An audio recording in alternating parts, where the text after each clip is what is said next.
இந்திய விமானப்படையில் அக்னி வீரர் தேர்வை முன்னிட்டு 2000க்கும் மேற்பட்டோர் பங்கேற்றுள்ளனர். இதனால் தாம்பரம் விமானப்படை மைதானத்தில் தடுப்புகள் அமைத்து பலத்த போலீஸ் பாதுகாப்பு போடப்பட்டுள்ளது. இந்திய விமானப்படையில் அக்னி வீரர் தேர்வு கடந்த சில நாட்களாக நடைபெற்று வரும் நிலையில் ஒவ்வொரு நாளும் ஆயிரக்கணக்கில் இளைஞர்கள் கலந்து கொண்டு வருகின்றனர்.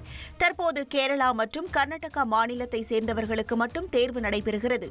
தேர்வானது எழுத்து தேர்வு, உடல் தகுதி தேர்வு மற்றும் மருத்துவ பரிசோதனை என 3 முறைகளில் நடைபெறும் என அறிவிக்கப்பட்டுள்ளது. இதில் தேர்வு செய்யப்படுபவர்கள் இந்திய விமானப்படையில் 4 ஆண்டுகள் பணியாற்றுவார்கள்.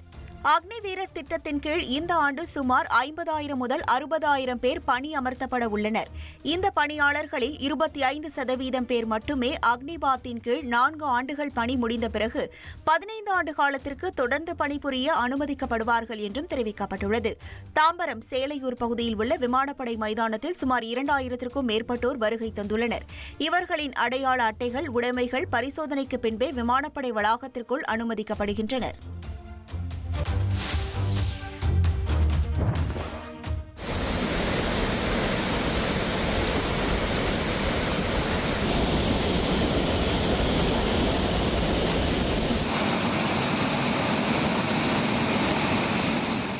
ஒகேனக்கல் காவிரி ஆற்றில் நீர்வரத்து 6,500 கன அடியிலிருந்து 14,000 கன அடியாக அதிகரித்துள்ளது. தருமபுரி மாவட்டம் பென்னாகரம் அருகே உள்ள தமிழக காவிரி எல்லையான ஒகேனக்கல் பிலிகுண்டு பகுதிக்கு வருகின்ற நீரின் அளவு திடீரென அதிகரித்துள்ளது.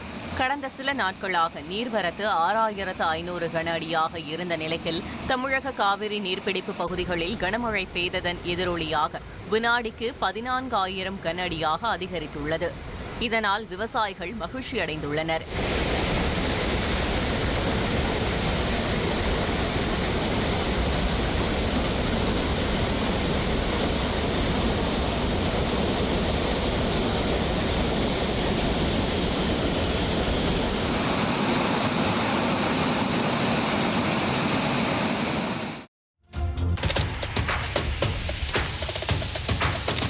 அதிமுக்கிய விவரங்களை அனைவருக்கும் புரிய வைக்கும் பாட்காஸ்ட்.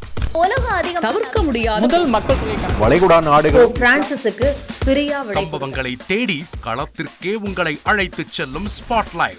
அங்க இருக்கக்கூடிய கள விவரங்கள் என்ன? அமலாக்கத்துறை கடந்த 5 வருஷமாவே சார் எனக்கு ரொம்ப பிடிக்கும் அவர் வர்றதுக்காக. எங்களுடைய நியாயமான கோரிக்கை. Even at the cost of stopping. பார்வையாளர்களையும் செய்திக்குள் பங்கெடுக்கச் செய்யும் மக்கள் குரல். 50 ரூபாய் எங்களுக்கு தண்ணிக்கு ஒரு தீர்வே இல்லைங்க. 10 வருஷமா எங்களுக்கு சரியான ஒரு விடிவு கிடைக்கவில்லை. 60,000 ஏக்கருக்கு தான் கேட்கிறோம், பிச்சை கேட்கறாங்க. புத்தம் புதிதாக, வித்தியாசமாக ஹெலிகாப்டர்களின் உதவி என்ன படிக்கலான்றதுல பேரண்ட்ஸும் என்கரேஜ் பண்ணணும், ஸ்டூடெண்ட்ஸும் தேர்வு செஞ்சு. எனக்கும் சீமானனுக்கும் பெரிய வித்தியாசம் இல்லைங்க. ஒரு பாயிண்டா சொல்லணும். உங்களுக்கான தலைவர்களை பொழுதுபோக்கு தளத்தில் தேடாதீர்கள், போராட்ட களத்தில் தேடுங்கள். அனைத்தும் உங்களுக்காக. எப்போதும் இணைந்திருங்கள் தந்தி டிவியுடன்.